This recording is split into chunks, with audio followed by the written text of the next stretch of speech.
Bom, boa noite, bem-vindas, bem-vindos para o lançamento dos nossos Anos Loucos, que de 1920 para 2020, a gente tem alguns arrepios de semelhança. Bom, a ideia é, o professor Luiz Eduardo vai contar um pouquinho como é que essa ideia nasceu, depois eu vou contar como é que eu me aproximei dela.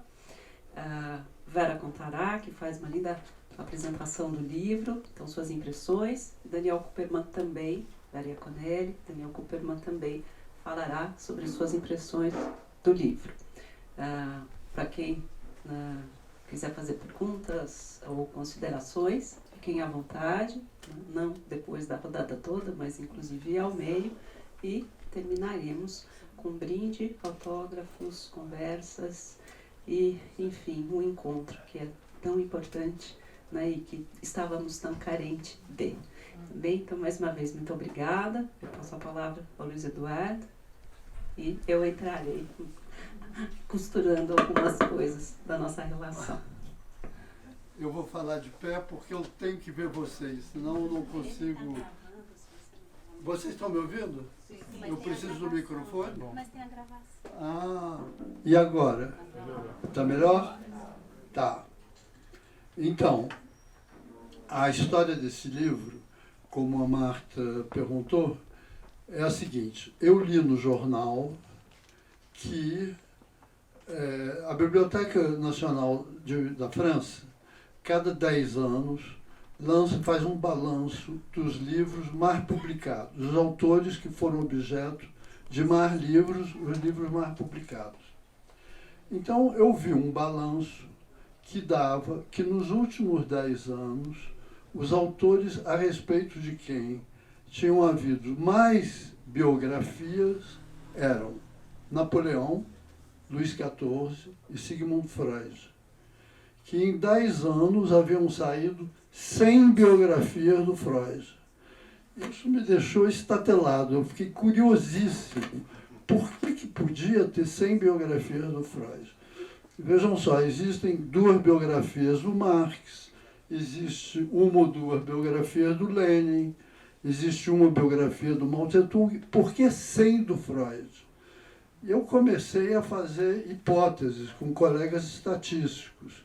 Por exemplo, cada vez que aparecia uma nova correspondência do Freud, ia sair uma nova biografia, porque toda a correspondência existente ia ser revista em função da biografia que ia sair. Daí fazíamos essa hipótese, pegávamos os cálculos estatísticos das biografias do Freud desde 1924 até a data onde nós estávamos, digamos 2020, e a hipótese não colava. Então, fizemos uma outra hipótese, que era quando havia alguma cisão. Quando Lacan rompeu com a Sociedade de Psicanálise de Paris, houve uma nova biografia de Freud. Não colava. Então, nada colava. Nenhuma das hipóteses que a gente fazia colava.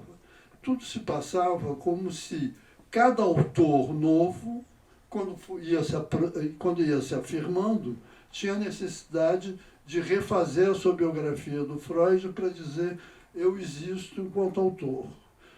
Chegávamos numa situação onde haveriam tantas biografias do Freud quanto autores. Então, era uma situação um pouco absurda. No mesmo tempo, eu me perguntei se haviam histórias da psicanálise. E daí só encontrei 5.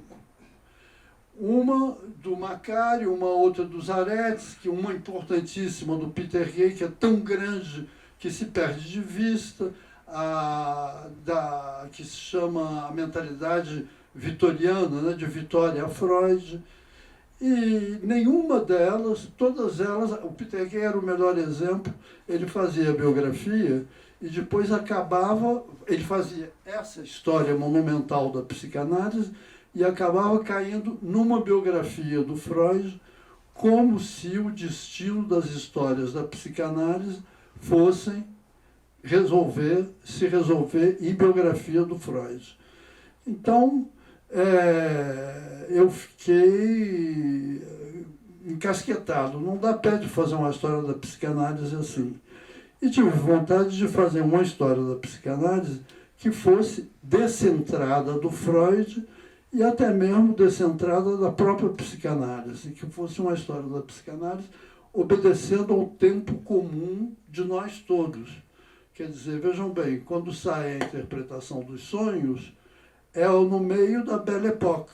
Tá? A Belle Époque é um período da nossa história que vai de 1880 a 1914. Freud publica a interpretação dos sonhos, Proust publica Em Busca do Tempo Perdido, Alfred Jarry publica A Patafísica. Muitas vezes eu desconfio que a psicanálise é a versão austríaca e vienense do que a patafísica é a versão francesa, ou seja, a ciência do caso singular, do caso único. Então resolvi fazer uma história da psicanálise que fosse nesses moldes. E engraçada, jocosa, tirando Freud da posição de santo Freud, como se dizia, como eu ouvi colegas dizer, como alguns psicanalistas escreveram, e colocando Freud na posição de um ser de carne e osso, como ele escreve para o André Salomé. Eu preciso viver, tenho uma família, tenho que subvencer, pagar pelas necessidades da minha família.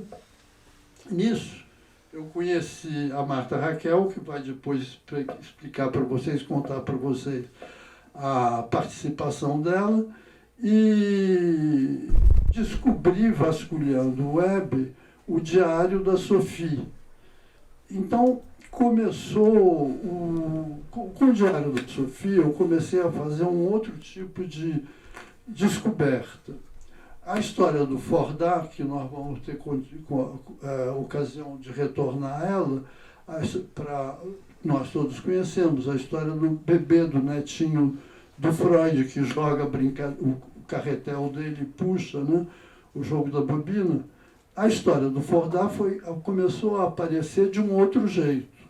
Não era mais só a brincadeira do bebê, mas era a brincadeira da mãe com o bebê e era a brincadeira do Freud com a filha.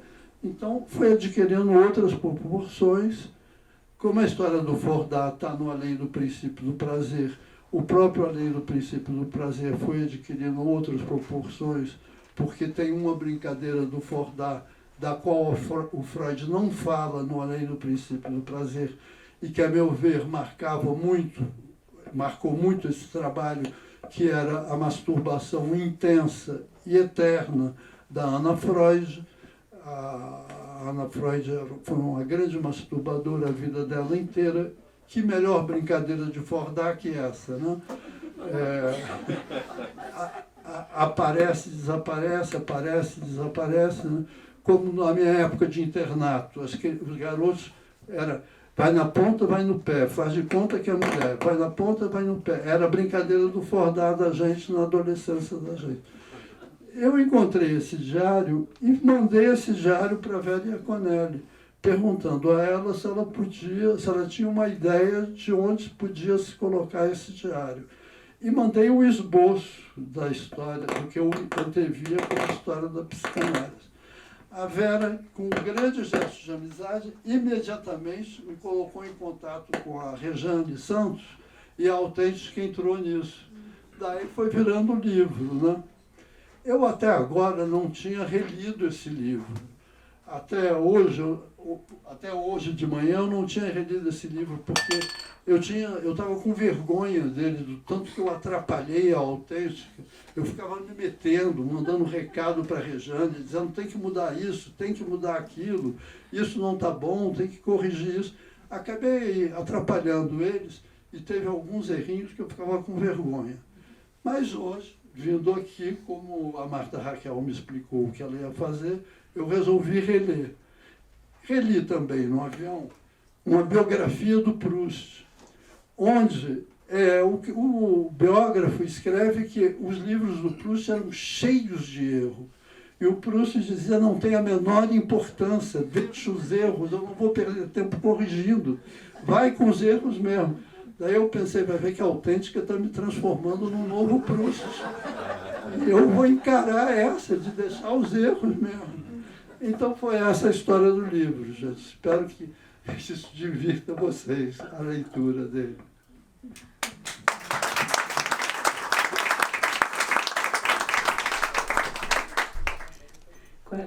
A gente discutiu tanto por conta desses erros, e às vezes a gente até ficou uns dias de mal por causa desses erros. Porque eu dizia, eu corrigi, foi você que mexeu. Então, só vocês sabendo. Mas é muito interessante.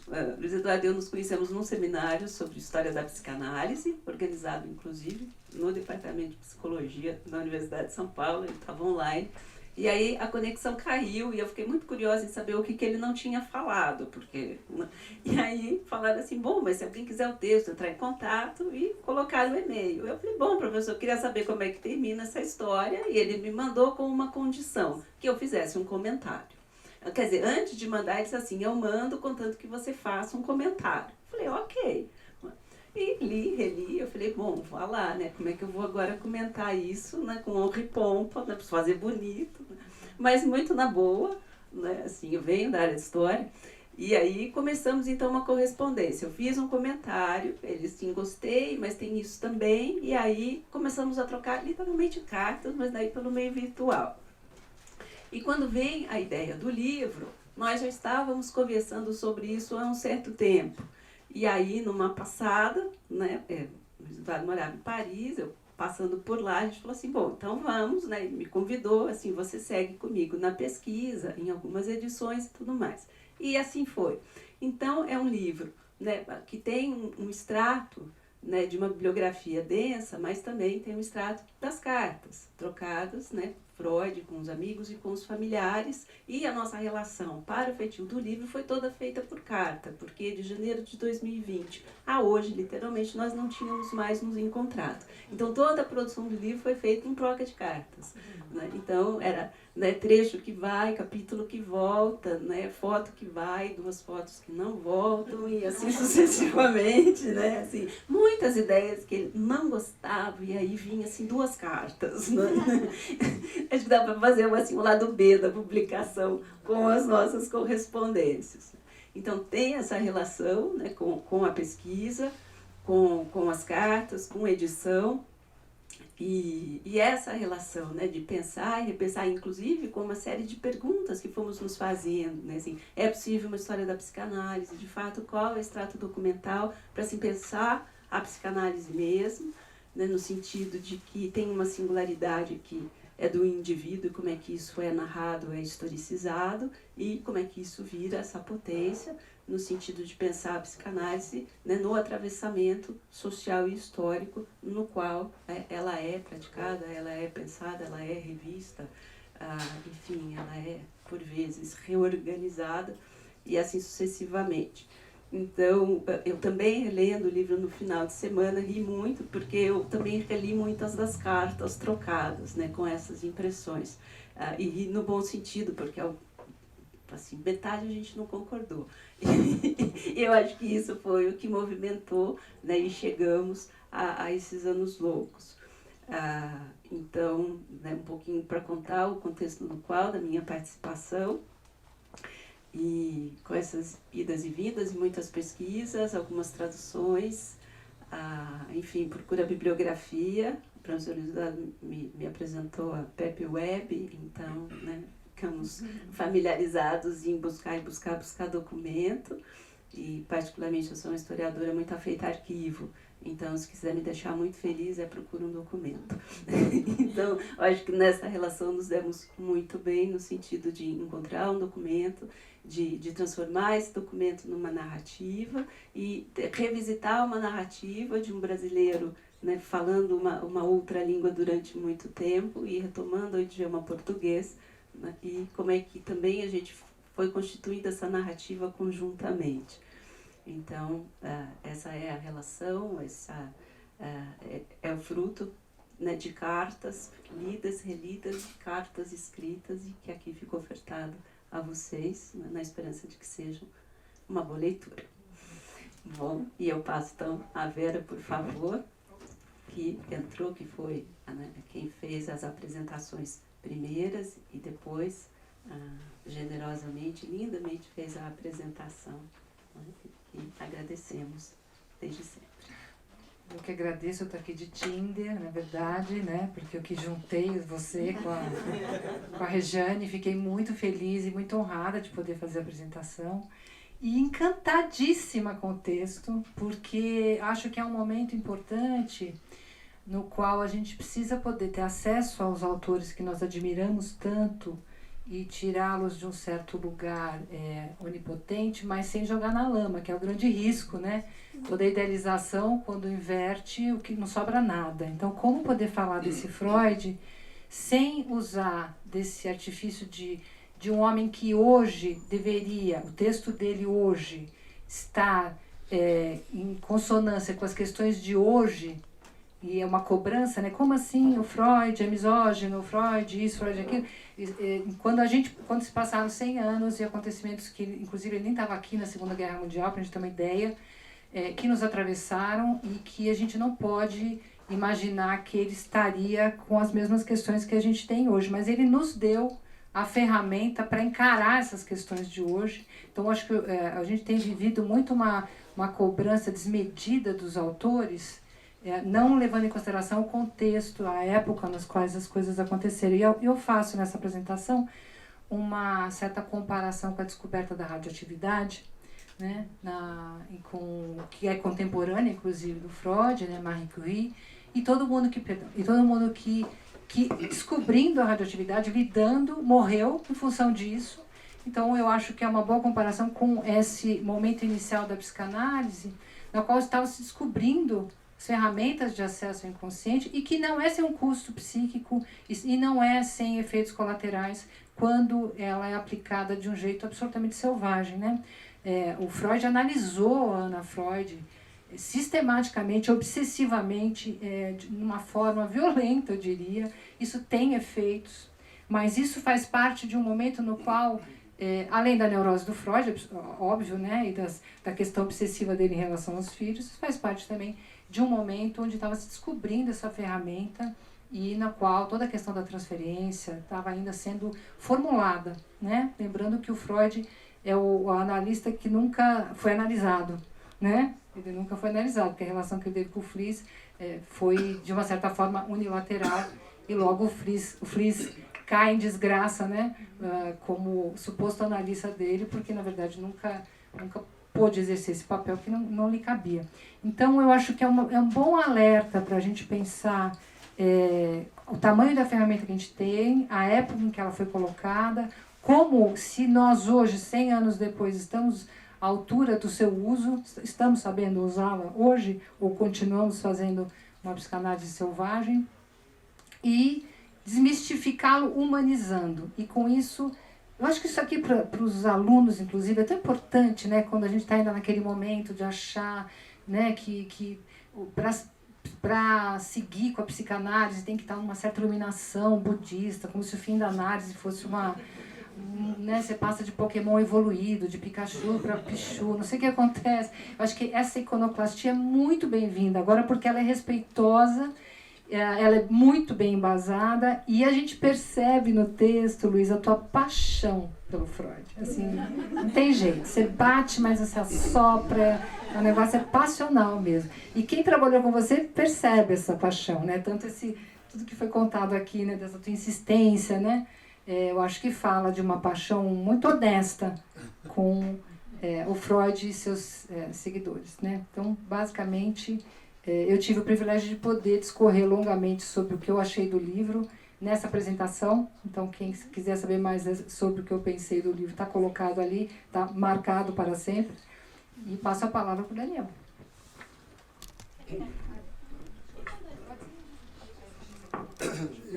Peraí, Daniel, deixa eu dizer uma coisa. Antes do Daniel falar, eu quero lembrar uma coisa. A Marta lembrou uma coisa importante. Realmente nós nos conhecemos através de um seminário que o Daniel tinha organizado. O Daniel Cooperman, vocês conhecem, é um professor da PUC. Nós trabalhamos da PUC, da USP. Nós não conhecemos há tanto tempo que vai passar. Nós trabalhamos juntos no Grupo Ferenc. E naquela época eu vinha muito aqui na USP, convidado por ele. E houve um seminário eu tinha começado o seminário dizendo, acho que não vou ter tempo de dizer tudo que eu quero dizer, mas vocês querendo entrar em contato comigo para eu poder desenvolver mais, eu deixava o meu endereço online. E foi assim que a Marta me escreveu. Então, para situar a história, tudo realmente começou a partir de um convite que o Daniel fez e de uma conferência que eu fiz lá para o grupo de estudantes em doutorado dele. Cada nova informação muda a biografia, né? Era isso. Bom, boa noite. Então, vocês viram que, como a Vera veio depois, ele é o Tinder. Eu sou o casamenteiro, a moda antiga mesmo, na época que não tinha, né, o Tinder. Mas acho que, enfim, hoje é um momento de celebração, né? O lançamento de um livro é sempre um momento de celebração. Mas eu acho que a minha presença aqui certamente é a celebração de uma amizade de muito tempo, né, Luiz Eduardo? E é uma amizade atravessada por livros. Assim, eu conheci Luiz Eduardo quando ele me procurou, tinha acabado, era assim, bastante jovem, e tinha acabado de publicar meu primeiro livro, né, pesquisa de mestrado, Transferências Cruzadas.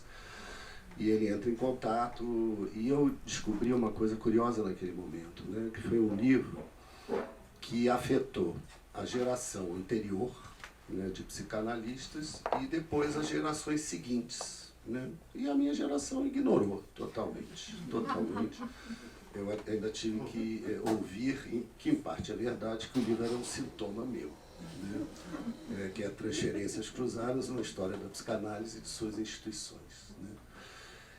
E esse gap, né, esse intervalo geracional, eu acho que no Brasil ele é um intervalo onde não havia história da psicanálise, né? Havia, talvez, Renato Mezan, né, aqui em São Paulo, uma outra pessoa, né, pesquisando histórias muito locais das instituições, né, psicanalíticas, mas não uma história da psicanálise lato sensu, né? E eu acho que é um elemento para a gente pensar, né? Por que não havia história da psicanálise. Eu vou só pegar aqui um trecho da Vera, né, da página 12, para mostrar a importância da história, né? Ela diz que o livro do Luiz Eduardo, e acho ótimo isso, né, é uma aula de iconoclastia, né, que a psicanálise preza defender por ser contra a manutenção de mitos, principalmente entre seus fundadores, né? Eu acho que ela está sendo um pouco otimista, né? Ou muito otimista. E aí, humanizar Freud para melhor fazer uso de suas descobertas. Vejam, na verdade, quando não há história da psicanálise, o que há, né, é a geografia, exatamente isso que o Luiz Eduardo falou, que é, né, a biografia de santos, o santo, Freud, Lacan, seria o demônio Lacan, mas dá no mesmo, né? São faces da mesma moeda. É o fofo Winnicott, né? Ou o excêntrico Ferenc, né? Você acaba mantendo, né, certos mitos e não aprofunda um entrelaçamento, e Luiz Eduardo faz algo que né, a gente tem história da psicanálise como história do movimento psicanalítico, né? Isso tinha um pouco as instituições, né, as datas, os nomes, né? Tem história da psicanálise que está ligada à história do movimento, mas que é a história das ideias, né, psicanalíticas, né? E tem uma outra história que seria uma conjunção disso tudo com o espírito da época, né, o Zeitgeist, e com as histórias pessoais, né? Os conflitos, as transferências em jogo, as paixões, as paternidades, as maternidades, né? Os amores, enfim, né? Nessa história aqui tem relação sexual, né? Então, ou pelo menos as más línguas dizem, né? Freud culmina. E Luiz Eduardo pega cartas, né? O que é muito interessante, acho que a Marta falou isso, porque além, né, desses registros da história da psicanálise, existe um registro muito fragmentário, né? Você cita o Benjamin em algum momento, né, no teu livro, e as cartas são muito importantes para fazer esse entrelaçamento entre os vários registros da história da psicanálise, né? E eu fiquei pensando lendo o teu livro, nisso que Vera falou, né, de manter uma posição que não é de total depreciação, né, ou de rebaixamento, né, e nem de mistificação ou idealização. E fiquei pensando, que lugar é esse, né, do historiador da psicanálise? Eu pensei que é um lugar de amigo. Né? Derrida fala isso naquele livro com o Rudinesco, né? Derrida teve lá, você estava, eu acho que você estava, né, no Estados Gerais da Psicanálise, né, em 2000, lá na Sorbonne. Derrida fez aquela conferência gigantesca que foi publicada pela Escuta, né? Que eu esqueço o nome agora, mas a posição, que posição é essa? De alguém que critica a psicanálise, mas está o tempo inteiro em interlocução com ela, se inspirando por ela, inspirando os psicanalistas, e diz, é um lugar de amigo. Né? Isso é amizade. Né? Amizade como recusa de servir, diria a nossa Chauí, né? A nossa filósofa. Então, Luiz Eduardo também escreve algo que retorna o livro inteiro. Eu vou ler para vocês um trechinho pequenininho, né? Que aparece na apresentação, aliás, é belíssima. Né? Soltou a franga, né? Como se diz no Brasil, resolveu fazer literatura. Eu não conhecia essa faceta, né, do Luiz Eduardo, mas ele diz, né? Ninguém nessas histórias que contamos é puro espírito. Isso volta. Né? Ninguém vive em um mundo apenas de ideias. Também volta. Freud chegou a Viena da criança, em família, imigrando da Galícia. E isso importa, né? Ou seja, tudo importa nessa história, mas ao mesmo tempo não tem uma linearidade, né, que vai conduzir a algum lugar. Ela é uma história tecida por fragmentos. Né? E aí entra nosso querido Sándor Ferenczi, né? O pensador dos fragmentos na psicanálise. Né? Benjamin na filosofia, ou na história, né? E o Ferenczi na psicanálise. E justamente o que me parece, assim, eu vou só falar mais esse ponto, né? Parece fundamental no teu livro, é o lugar do Freud. A relação freudiana é talvez o carro-chefe, né? Tem o diário, né, da Sophie, mas a Ana é herdeira. Né? Então Freud analisa a própria filha. Né? Existe toda uma crítica nos pesquisadores da história da psicanálise dessa posição, né, em alguns momentos da história, onde o mesmo pensador é analista, amigo, mestre teórico, criador, né, no caso Freud, e isso vai se repetindo, né, em alguns mestres de escola. Esse lugar é um lugar que condensa coisa demais. Né? E é o que a Vera fala, né, da radioatividade, quer dizer, é um lugar tóxico. Né? É um lugar muito verticalizado, quer dizer, uma concepção, né, muito verticalizada de relações e até de transferência, né, de amizade. Né? Freud tinha muita dificuldade com essa noção da amizade. Né? Vide Fliess, né, vide Ferenczi, vide, né, Grodek e outros. O único amigo que ele conseguiu ter parece que foi Fichte. Né? Eu acho que você deve ser pastor, porque os judeus e os pastores parece que Ele era pastor.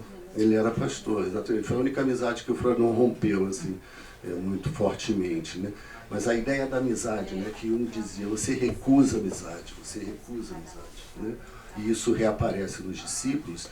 Mas esse lugar, curiosamente, ele dá origem a um conceito que é fundamental dos anos 20, né? Que é a identificação com o agressor. Então, quem fala disso? Né? O Ferenczi fala disso com a sua teoria do trauma, né, do final dos anos 20, mas vai perseguindo, né, uma posição de alguém que, né, é o tipo de identificação estática que você incorpora o objeto de um modo traumático e fica tentando se passar a vida repetindo isso. E quem foi que recuperou esse conceito de uma maneira, né, própria? Foi a Ana. Né? Talvez a psicanalista que mais se interessou por esse conceito foi a Ana Freud. Não é por acaso, acho que lendo teu livro a gente entende isso. Então, para concluir, me parece que esse é um conceito que dá um estatuto diferente ao desafio clínico do Freud dos anos 20. Né? Vocês sabem que o Freud vinha do campo da neurose, e nunca abandonou totalmente, né, o campo da neurose, falou um pouco da melancolia, mas nos anos 20 ele vai falar dos masoquismos. Né? Quer dizer, o enigma para Freud não era mais exatamente a neurose, o enigma para Freud era uma certa relação, né, uma certa saída do chamado desamparo, né, pela via de uma dessubjetivação, quer dizer, colocar-se como objeto do gozo de um outro. Né? E o que vem, Luiz Eduardo mostra isso, né, belamente, né, nos anos 20, e o que vem na Europa nos anos 30, os fascismos, né, o nazismo, a Segunda Guerra Mundial, que o Freud, né, talvez para sua sorte, não assistiu. Conseguiu sair da Áustria, né, por intermédio da Marie Bonaparte, mas a família ficou, as irmãs e tal. Então, esse conceito, né, ele parece que é algo que retorna na psicanálise. E quem foi tratar disso, anos 20, o Luiz Eduardo tem vários livros, né, sobre isso, foram Ranke, Ferenczi, né, Reich, num certo sentido. Né, esses autores que perceberam que tinha alguma coisa ali, né, que desafiava a clínica psicanalítica, desafiava o pensamento psicanalítico e tentaram exatamente desenvolver, né, talvez de um modo um pouco ingênuo, um pouco otimista, uma clínica capaz de lidar, né, de curar, entre aspas, né, esse tipo de identificação. Então, acho que eu queria dizer que hoje, 2023, no Brasil, não tenho dúvida que Luiz Eduardo Prado de Oliveira é o maior pesquisador no campo da história da psicanálise. Né? E, como a Vera falou, que os estudantes, né, usufruiriam muito da leitura, eu acho que todos nós, né, porque o livro, tem vários outros livros que não estão citados na orelha, né, quer dizer, os melhores amigos da psicanálise, os piores inimigos da psicanálise, você é alguém que tem uma questão com a amizade, né? Então Marta não fica ofendida, porque eu acho que eu sou o único que não tive rusgas assim tão fortes com o Luiz Eduardo, agora todos nós aqui, né? Tem essa questão com os amigos, os inimigos, né? Ele fala, né, que é da paranoia constitucional, né? Mas é uma questão para os psicanalistas, né? Quem são os amigos, quem são os inimigos, né? A gente às vezes se perde muito sem a história nas brigas entre escolas, né? Nas brigas dentro das escolas, né? Das filiações teórico-clínicas, e perdemos de vista os inimigos, né? E como tem muita foto, o que eu pensei em terminar com algo bonito, mas que me ocorreu, né? Porque eu descobri lendo o livro que álbum, né, uma contribuição feminina, né, era alguma coisa que as mulheres levavam um livro em branco nas viagens e, né, registravam ali seus encontros, encontravam pessoas, pediam que as pessoas escrevessem coisas, lembrassem de poemas, fizessem poemas, né, e a palavra álbum vem daí, né. Depois se tornou algo das famílias, né? Nós temos os álbuns de família, mas inicialmente era um registro de encontros, né? Encontros nômades, encontros de viagens, né? Que as mulheres traziam para voltar a esses fragmentos, né? Quer dizer, é um registro de fragmentos. Hoje em dia a gente só pensa álbum como fotografia, né? E você mostra que é uma outra coisa. Eu acho que a leitura desse livro faz com que nós nos sintamos parte desse álbum, né? Então, coloquem seus rostos nesse álbum da psicanálise. Obrigado.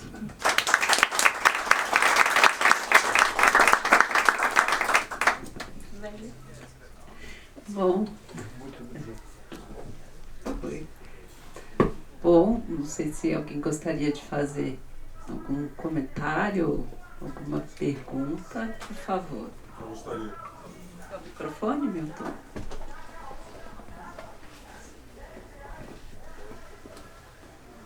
Boa noite. Quero dizer que eu não sou psicanalista, então eu vou fazer uma pergunta baseada na questão que o Eduardo trouxe, a questão do erro. Eu achei muito interessante. O erro na psicanálise é uma questão do inconsciente ou do consciente? Onde fica o erro? Na questão, quando você sente vergonha do erro, você quer corrigi-lo. Você cometeu o erro, naquele momento ele era verdadeiro ou não? Eu gostaria que você aprofundasse a questão do erro, que eu achei muito interessante isso na sua... Além de tudo, por favor. Mas esse trecho, quando o senhor disse que quer corrigir, volta e tal, eu passo por essa situação em outro campo de conhecimento, mas se eu pudesse abordá-lo, eu gostaria. Olha, então, por exemplo, nós estamos cometendo um erro aqui. E é um erro grande. Nós estamos falando da história da psicanálise. Vocês olham bem na capa do livro. O livro não trata da história da psicanálise. O livro trata das histórias da psicanálise. Está na capa no plural. Histórias da psicanálise. Então, está vendo? Foi inconsciente, foi consciente, a gente tem certeza de que está falando uma coisa e já houve um deslizezinho que está mudando tudo.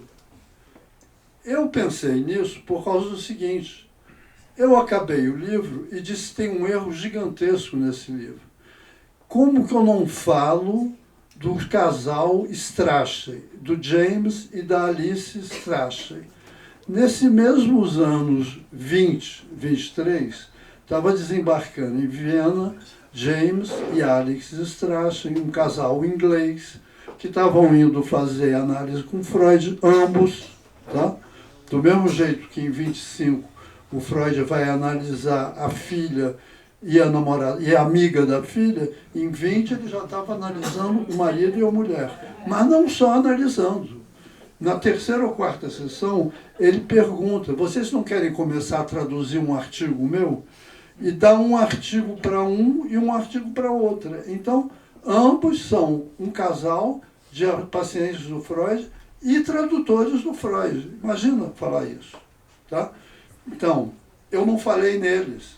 Já fui esquecendo. E tampouco falei no Rank. Em 1920 e 22, estava começando a briga do Freud com o Rank. Rank, que foi o filho do Freud, que foi adotado pelo Freud, tanto quanto Toschi, o Rank cometeu um erro crucial, ele cometeu um pecado mortal para o Freud.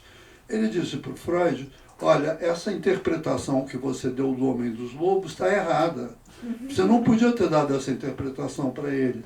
Você esqueceu que a fala se dá dentro da transferência e que a interpretação se dá dentro da transferência. Vocês lembram do Homem dos Lobos? Tem aquela floresta, tem aquela árvore com todos os lobos. O Rank diz para o Freud, esses lobos aí não são os lobos da vida do Homem dos Lobos. Esses lobos aí são os teus alunos, cuja foto o Homem dos Lobos viu no seu consultório. Freud ficou tiririca, ficou que não cabia em si de raiva assim, de bater com o pé, de bater com a mão, de chamar o Homem dos Lobos e dizer para ele, diga a verdade do que aconteceu, é verdade que você viu os meus discípulos? O Homem dos Lobos, com o sintoma dele, ele diz, bem, nem tanto uma coisa, nem tanto a outra. Quem sabe, talvez o senhor pode ser que tenha razão, mas era o sintoma dele. Então, está vendo? Esse livro, se eu quiser apresentar ele como história da psicanálise nos anos 20, por uma banca que seja dirigida pelo Renato Mezan, por exemplo, eu estou reprovado. Ele não vai deixar passar porque eu estou esquecendo capítulos importantes da história. Felizmente eu estou apresentando meu doutorado numa banca dirigida pelo Daniel, que daí vai dizer outra coisa, que é amigo, que vai dizer... Então, quer dizer, seria um erro meu procurar ser dirigido pelo Renato Mezan. Vou te interromper. Mas você tem um livro sobre Ferenczi, Rank, Freud, Rank e Ferenczi. Tenho. Você já falou. Em outro lugar, você falou. Eu tenho um livro que se chama A Invenção da Psicanálise, Freud, Rank e Ferenczi. Porque quando nós pensamos a psicanálise é a invenção do Freud. Ora, a interpretação dos sonhos foi um livro que entre 1908 e 1924 era publicado na capa, a interpretação dos sonhos, Sigmund Freud e Otto Rank. Tá? Olha só, me esqueci de dizer uma coisa dessa. Eu vou dizer no próximo volume, se a Rejane me der chance, se o livro estiver sendo bem vendido. Era Otto Rank e Sigmund Freud, e foi em 24 que a Ana Freud expurgou o nome do Rank. Por que o nome do Rank estava lá?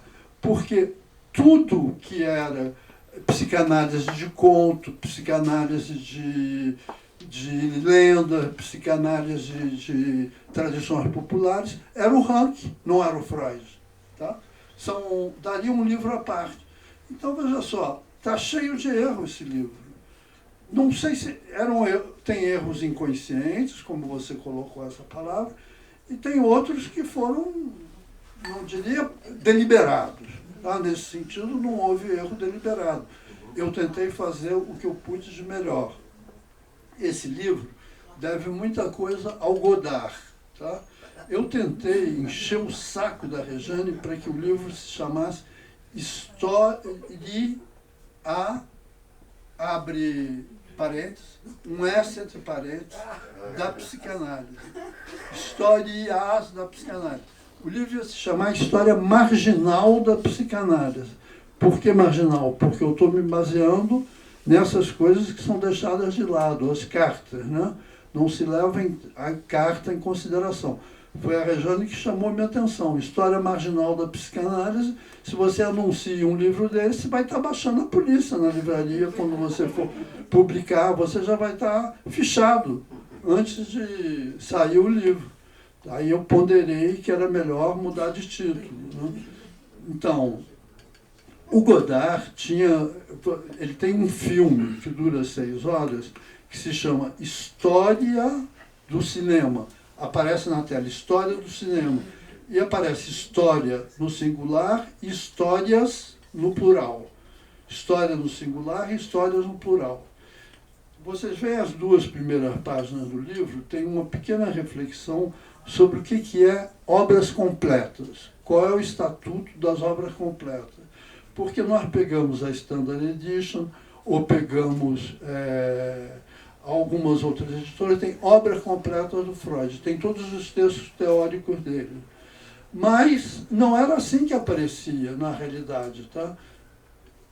Fora a autêntica, que é mais sensata. São obras incompletas. Por definição é incompleto. Tá? Não vai ser completo. Você publica um volume de 1901 da História da Psicanálise, para ser completo teria que ter os textos do Freud, os textos do Ferenczi, os textos do Jung, os textos do Rank, os textos de todo mundo que estava participando lá, mais as cartas que eles estavam se escrevendo. É um trabalho demente, né? Eu tive a ideia de que esse trabalho seria possível para o Freud, porque fizeram esse trabalho para o Kafka. Tá? O Kafka era um cara que escrevia os contos deles, as novelas dele, e de repente ele parava e o conto ia virando uma carta de amor. Quando eu comecei a escrever, com a idade de 23 anos, eu entrei no Jornal do Brasil e eu não sabia o que era. Eu fui ser redator do Jornal do Brasil. O cara me deu uma pauta, me disse, hoje você vai escrever 16 páginas. Como é que eu vou escrever 16 páginas? Daí eu imediatamente eu bolei na minha cabeça o seguinte, eu vou escrever para minha namorada. Eu vou escrever uma carta de amor, ela vai ficar contente. Eu vou passar o dia escrevendo uma carta de amor para ela. Daí eu escrevia, querida, imagine o seguinte, hoje os Estados Unidos bombardeou Hanoi.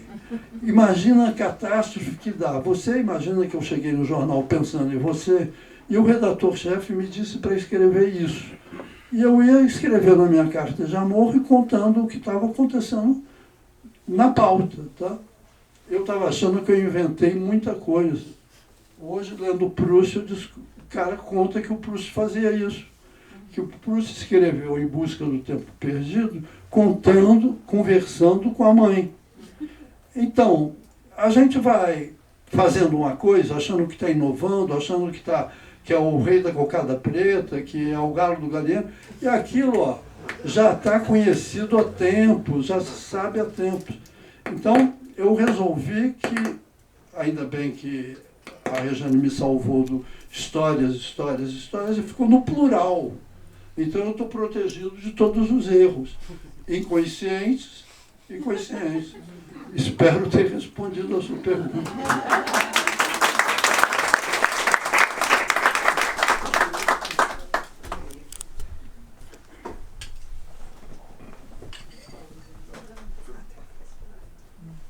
Mais alguém?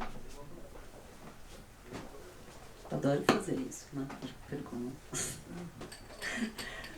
Bom, Vera, Daniel, gostaria de fazer mais algum comentário? Luiz Eduardo, para finalizar.